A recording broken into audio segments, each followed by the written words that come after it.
Hey, camera marker. And action. Judd came up with the notion for Pineapple Express, and he just kind of had this idea of like, would you stop smoking weed if your life depended on it? You witness a murder, and the pot cartel is trying to murder you, and you can only escape by sobering up. So in some way it would become a lesson. These guys realize they shouldn't smoke pot because it's leading to everyone trying to kill them. That was the initial idea. And our instant reaction was that stupid no.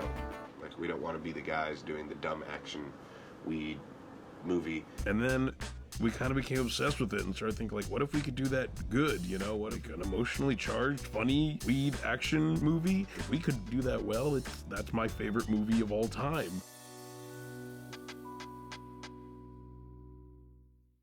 Is it better than that Blue Oyster weed? Dude, seriously. It's like if that Blue Oyster shit and the Afghan Kush I had a baby, and meanwhile the craziest Northern Lights and that red-ass espresso snowflake had a baby, and then by some miracle, those babies met and fucked, then this would be the shit they'd utter. I think I had the idea about 8 or 10 years ago. I was watching True Romance on Laserdisc, and I thought Brad Pitt was so funny as this guy on crack or meth or I don't know, but he was hysterical. And I thought to myself, I want the whole movie to be about him. He had one scene. And then I thought about how True Romance looks so good. And I thought, wouldn't it be funny to make a movie about guys who are high that looked like a Jerry Bruckheimer movie? Like Bad Boys if everyone was stoned. Ready to go. Ready? Yep.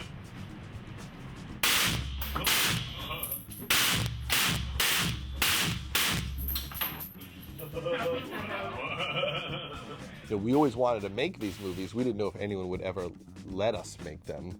At the very least, I always thought, well, this is a great film school for Seth and Evan. So even if we never make Pineapple Express, it might be a good sample to get them a job writing something else. What do you think? What do you think you get your jacket back now? Like, I was thinking maybe even this next part I'm wearing it again because we're like a little mad at each other. We're kind of like... Yeah, give me my jacket. Yeah, give me my fucking jacket back. Sleeps with it as a blanket. That's funny. It's like on you backwards. Seth and I in particular have had deep discussions about our favorite movies. Have you seen the movie The Rundown?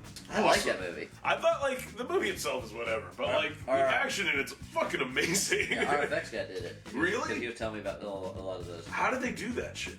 So, yeah, being able to communicate in those terms when, you know, you can give movie quotes and drop little references, stylistic illustrations of what you're trying to achieve and what you want through performance and how we're really trying to make, you know, every dollar look like it's a lot more amplified than what, you know, when they give us a comedy budget, we really want to make a big, breathtaking action movie out of it that also works on every comedic level possible. I think David Gordon Green offsets it. It was clear, like, that he could do the comedy, you know, and that he had a great sense of how to tell character-driven stories, and we thought that's what would make this movie different than other kind of action, silly weed comedies, was that, you know, we'll get a director who really works against that almost. Spin around fast with your arms open.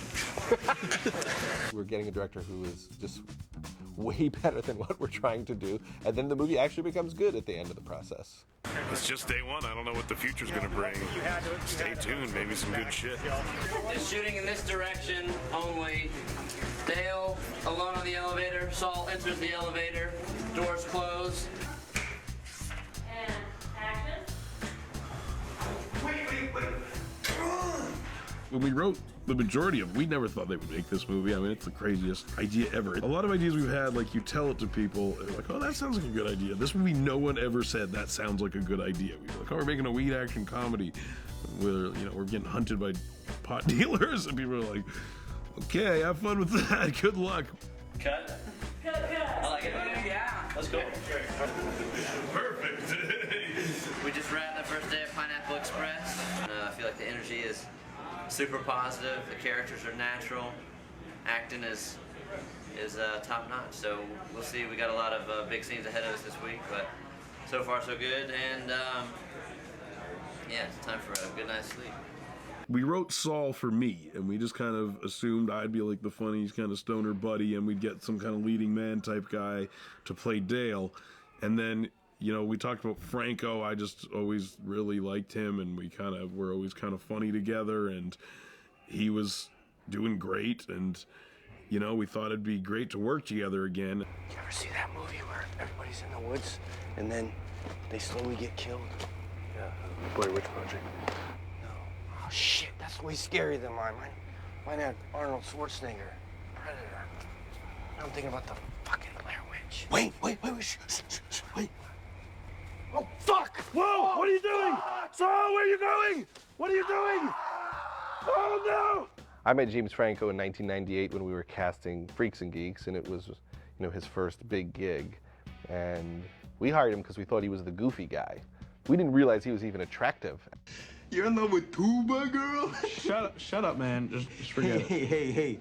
Hey, I'm just excited. You know, this is the kind of guy, you know, that girls would have a crush on, but he's like the sleazy, weird guy, and he's got a big mouth, and we thought he was comic. And after we hired him, everyone in our office who was a woman was like, oh, James Franco, he's dreamy. Yeah, I haven't really done much comedy since Freaks and Geeks. I just think that Judd and all those guys are making the best comedies around, and so it seemed like the perfect opportunity. Action.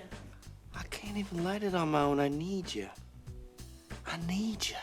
They didn't tell me which role, and so I thought they wanted me to play Dale, Seth's role, and then went over to meet with them, and I was thinking, gosh, I really like it, but Seth gets all the good stuff. You know, he gets to play Saul and gets all the good stuff. And then we kind of had the idea, like, what if we flipped it? Like, what if he was kind of the stupid buddy and I was kind of the leading hero, straight man? To be truthful, I make more money than most of my friends so far, so, like, what's the beef, right? Yeah. I just don't understand people's fascination with, like, doing things, you know? I mean... Dude, I couldn't agree with anything more.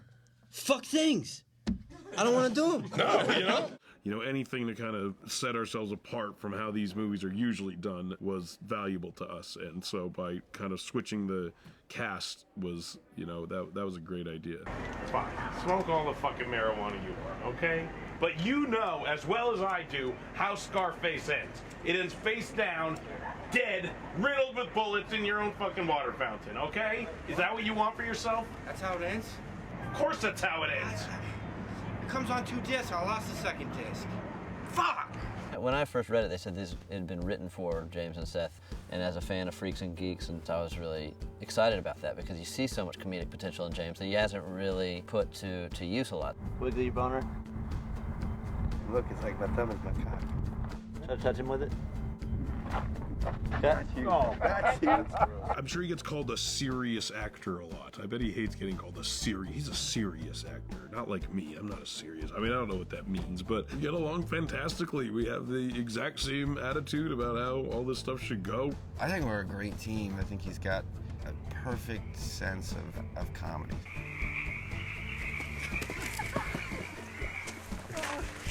Fuck is that thing? Why did we come here? There's monsters in these woods, man. What the fuck? Why'd we go to the monster woods? This is fucked, man. Seriously. I don't like it here anymore. Let's go. I like shooting at night. I like shooting in the woods. I like the sound of bullfrogs, but Chris Strieber probably doesn't. I haven't seen any snakes, but I was looking for some. Action. Help me! Please help me, God! Turn it around. Ready. And action. No! I'm gone! This is our last night in the woods. I'm gonna miss it. I feel like it's a new home. I haven't seen any snakes. And everybody's becoming best friends. And we're moving magically. Mark. Action. Ted Jones messed with the wrong motherfuckers. There's a Skittle in this one. Yeah, that can shoot anything. Peas, little pieces of carrots, whatever you want to get in there. Danny McBride is like an improvising machine. Danny is hilarious. While we were making Knocked Up, actually, when we first saw Foot Fist Way, a movie that he made with this guy Jody Hill, he's just amazingly funny. He's hysterical, and it's just like I was like, I gotta work with this guy a lot. All right. I can't do this. I'm sorry. I'm sorry. I know this is such a shithead thing to do, but I can't do this, man. What about I can't do it. I can't do it. the talk we just had? Didn't that? I thought we were getting ourselves all pumped up, man. I know, man. I was pumped up, but I kind of like it was. This can I've be been your shot, moment. man. This can be your moment of redemption. This can be your moment, man. This could be your moment. This is your moment, homie. I don't want a moment. Come back. I would, but the car just died, homie. It totally did. I kind of met those guys after Sundance, and then just kind of had stayed in touch with them, and so yeah, just one thing led to another, and then we're here in a neck brace, bloody, shot twice, 2 tampons on my stomach. Are these maxi pads? These are pads, right? Okay. Keep saying every scene me and him do is like 15 minutes long, but it's only like 2 lines of scripted dialogue, is because we kind of can't help but say despicably filthy things to one another. We share that bond. If you die now on the floor without helping me, you know what you'll come back as? What? Poo. Scraped around a poo-filled room in a poo factory. I don't want that. I don't want to come back as. Oh, good. So you want to be Pooh Red? No, What's that? You want to come back as Pooh? No, I don't want to come back as Pooh. You're going to come back as Pooh. Seth Rogen's great. You know, if it wasn't for the mood swings, the guy's always in a bad mood. You know, yelling at people, screaming. If he could work on those mood swings, you know, and just be happy and laugh sometimes, I think he would be good. The guy doesn't laugh, ever. That's how Seth talks. Seth, he goes, I drove to work today. and I had eggs for breakfast. Then I wiped my ass.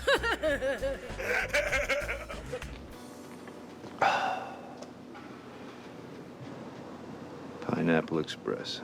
Gary Cole is someone I worked with on Talladega Nights, and he's just a guy who can do anything. He's this brilliant actor from the Steppenwolf Theater, but he's also hilarious. So I was really happy that we were able to bring him in, because he can be funny, but also scary.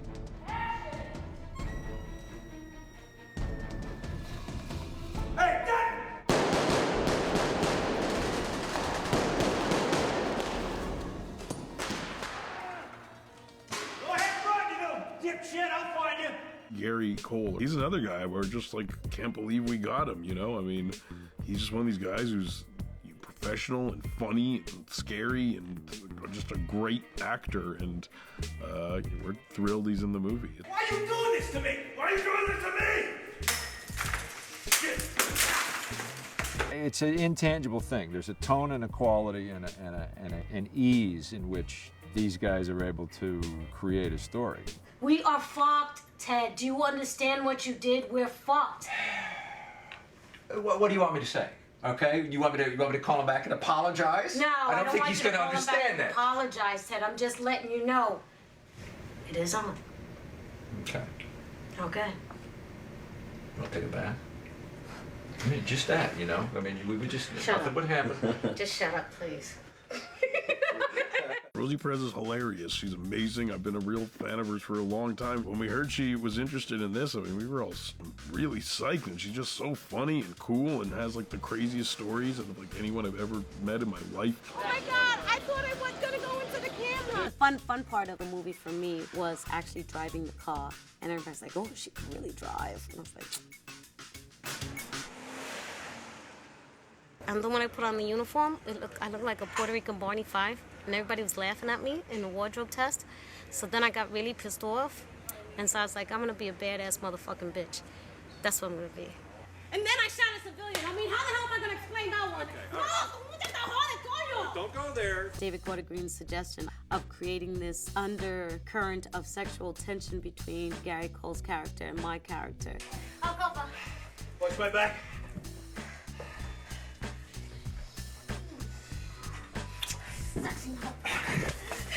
Yeah!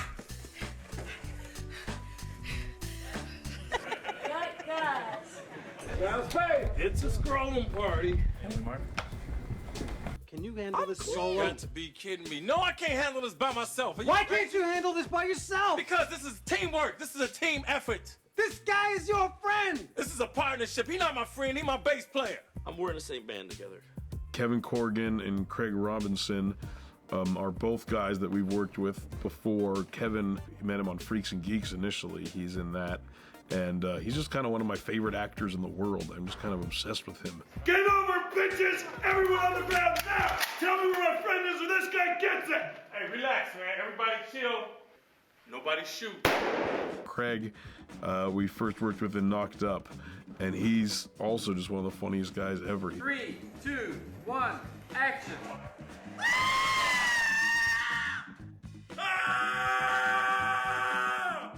Just makes, you know, these scenes that aren't that well written seem much better than they would be if he wasn't doing them, you know? Ted wants to know what your problem is. Ted's awesome. There's a lot of like hitmen team in movies, but I really think there's none quite like Kevin and Craig. They're really they just seem like two guys who should not be together. The product gets stored in the fat cells. You know, it comes out. Is this about my weight? Because I gained a few pounds back. What? What are you talking about? Because I lost I didn't mean it 75 pounds, yes, and I gained 25 back. So, and? I mean, I wasn't even going there, but you know, you look fantastic. Oh, now I'm fantastic. You know what, dude? Don't bring up weight issues in I here. can't say anything right. Yeah, well, you know what they say? If you can't say something right.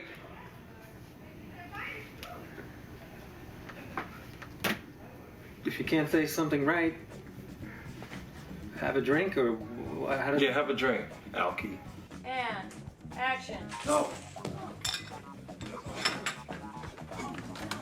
Shit. Oh. Cut, guys. You can really hurt yourself in this business. People think just because you are acting or pretending or not really doing what it looks like you're doing or not actually shooting or not actually being shot, that you can't get hurt.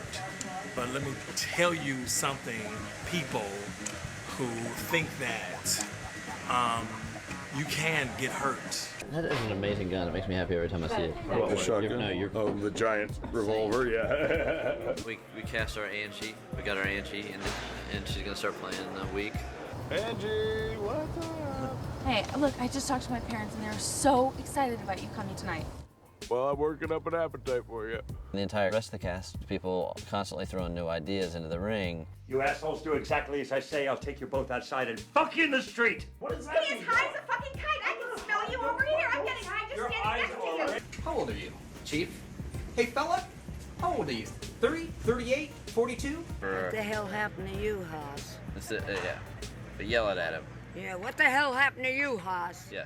Okay, got it. It's writers and actors and producers and cinematographers and sound mixers. I mean, having the confidence and loyalty of people you know you can trust, and you surround yourself by them as much as possible. Helps you thrive. Change of pace for David. Yeah. How much so? From the art house to the outhouse. Go in, come out. You know, give them all a shot. Yeah. Attitude. Give it. Seth. Oh, what's up, man? It's my big stand-in day. What are you doing? Rolling joints, turning on a car. You know, I've been much more hands-on, so has Evan, throughout this movie than the other ones. And we've kind of slowly developed strong opinions about how this action should look. So you would have to do a... So, what about this side? I think you'd have to fall and you'd have to look afterwards. I know. It's weird. What if we did one where Bobby doesn't kick him, Bobby just stabs him? Seth he's the most relaxed person you'll ever find who can keep working and work hard. He doesn't look it, but he's a workaholic. He loves working. He gets a big kick out of it, but he's very relaxed while he does it. I'll yell at him, then once he starts, watch. Just watch. As a producer, I've really learned a lot and done a lot throughout the making of this movie to make sure everything is, you know, looks as good and as awesome and as exciting and funny as it possibly can. Am I what? Are you doing stunts? You missed that? Yeah. I just did a triple backflip off of that thing. Well, why didn't you call Onto Spell's shoulders. He did a triple Then, landing. on Spell's shoulders, we did the entire Abbott and Costello Who's on First routine. Backwards. Spell. Yes. Is that true? Everything he says is true. I have an 18-inch penis. I can't confirm that. Spell has a 17-inch penis, and I can confirm that. I was your friend. You didn't even see. You didn't even see. Which way's Hollywood? There has really honestly been nothing negative about working on this. It's another day at the salon. Everyone's great. Like there hasn't been, there's really nothing. Like coming in, it's like hard to believe that you're getting paid to do this. Making a living, making stuff that people want to see, and doing something different with every day.